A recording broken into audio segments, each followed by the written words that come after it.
রাজপথে জয় বাংলার গগনবিদারী স্লোগান, প্রতিপক্ষকে কাঁপিয়ে দেয়া একের পর এক কর্মসূচি। নেতৃত্বহীন এই নেতাকর্মীরা জমাট কোনো প্রতিরোধ তৈরি করতে পারেনি। এরপর আছে মামলা, হামলার ভয়।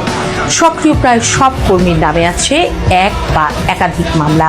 পুলিশ যাচ্ছে বাড়িতে। ঢাকার আশ্রয়েও যে কোনো সময় গ্রেফতারের ভয়। এমন নানা বিপদ মাথার উপরে নিয়ে চলতে হচ্ছে আওয়ামী লীগের, তৃণমূলের নেতাকর্মীদের। মরা হাতির দাম যেমন লাখ টাকা, তেমনি দলটি আওয়ামী লীগ বলে এখনও এর ফেরার আশা ছাড়ছেন না রাজনৈতিক পর্যবেক্ষকরা। রাজনীতিতে অনেক সময় নীরবতাকে বড় পদক্ষেপের প্রস্তুতি হিসেবে ধরা হয়। অতীতে দেখা গেছে, যখন আওয়ামী লীগ কোনো গুরুত্বপূর্ণ কঠিন সিদ্ধান্ত নিতে চেয়েছে, তখন তার আগে কিছু সময় তারা নীরব থেকেছে।